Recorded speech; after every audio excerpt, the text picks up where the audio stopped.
ಈ ಹಿಂದೆ ಸಿಐಡಿ ಕಚೇರಿಯಲ್ಲಿ ಮೊಹಮ್ಮದ್ ನಲ್ಪಾಡ್ ಅವರ ವಿಚಾರಣೆ ಆಗಿತ್ತು ಮಾರುತೇಶ್. ಸೊ ಆ ವಿಚಾರಣೆ ಸಂದರ್ಭದಲ್ಲಿ ಅವ್ರು ಕೊಟ್ಟಂತಹ ಹೇಳಿಕೆ ಅದನ್ನ ದಾಖಲಿಸಿಕೊಂಡ ಬಳಿಕ ಅವರನ್ನ ಆರೋಪಿಯನ್ನಾಗಿ ಮಾಡಲಾಗಿರುವಂಥದ್ದು.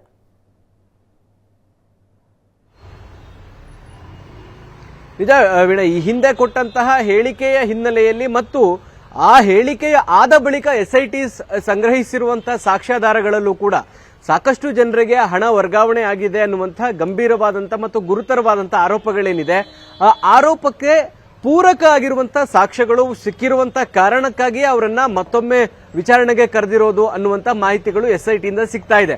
ಹಾಗಾಗಿ ಈ ವೇಳೆ ವಿಚಾರಣೆಗೆ ಹಾಜರಾದರೆ ಸಾಕ್ಷ್ಯಾಧಾರಗಳನ್ನ ಇಟ್ಕೊಂಡು ವಿಚಾರಣೆಗೆ ಬಂದವರನ್ನ ಬಂಧನಕ್ಕೂ ಒಳಪಡಿಸುವಂತಹ ಅಧಿಕಾರ ಕೂಡ SITಗೆ ಇದೆ. ಸೊ ಆ ಒಂದು ಬಂಧನದ ಭೀತಿ ಈಗ ನಲ್ಪಾಡ್ ಅವರಿಗೆ ಕಾಡ್ತಾ ಇರೋದು. ಈ ಹಿಂದೆ ಅವರು ವಿಚಾರಣೆಯನ್ನು ಎದುರಿಸಿದಾಗ ಇವ್ರು ಯಾವ ಹೇಳಿಕೆಗಳನ್ನು ಕೊಟ್ಟಿದ್ರು ಅಥವಾ ಇವ್ರು ಯಾವ ಸಾಕ್ಷ್ಯಾಧಾರಗಳನ್ನು ಒದಗಿಸಿದ್ರೋ ಗೊತ್ತಿಲ್ಲ. ಆದ್ರೆ SIT ಆನಂತರ ಬಿಟ್ಕಾಯಿನ್ ಪ್ರಕರಣದಲ್ಲಿ ನಡೆಸಿದಂತ ತನಿಖೆಯಲ್ಲಿ ಯಾರ್ಯಾರಿಗೆ ಶ್ರೀಕೆಯ ಜೊತೆ ನಂಟಿತ್ತು, ಯಾರ್ಯಾರಿಗೆ ಆತನ ಜೊತೆಗೆ ಹಣಕಾಸಿನ ವಹಿವಾಟುಗಳಿತ್ತು, ಯಾವ್ಯಾವ ಹಣ ಅಂದ್ರೆ ಆತನಿಂದ ಟ್ರಾನ್ಸಾಕ್ಷನ್ ಆಗಿರ್ತಕ್ಕಂಥ ಹಣದ ಮೊತ್ತಗಳೇನು ಮತ್ತು ಅದಕ್ಕೆ ಪೂರಕವಾದಂತಹ ದಾಖಲೆಗಳನ್ನೆಲ್ಲ SIT ಕಲೆ ಹಾಕಿದೆ.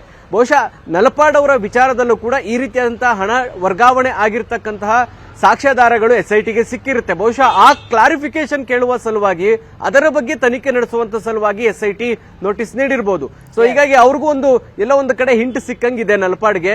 ಈ ಬಾರಿ ನಾನು ವಿಚಾರಣೆಗೆ ಹೋದ್ರೆ ಬಂಧನಕ್ಕೆ ಒಳಪಡಿಸಬಹುದು ಅನ್ನುವಂತ ಆತಂಕ ಇರಬಹುದು. ಹಾಗಾಗಿ ಬಂಧನದ ಭೀತಿಯಿಂದ ಪಾರಾಗುವಂತ ಪ್ರಯತ್ನಗಳನ್ನ ಅವರು ಮುಂದುವರಿಸಿದ್ದಾರೆ. ವೀಣಾ, ಥ್ಯಾಂಕ್ ಯು ಮಾರುತೇಶ್ ತಮ್ಮ ಮಾಹಿತಿಗಾಗಿ.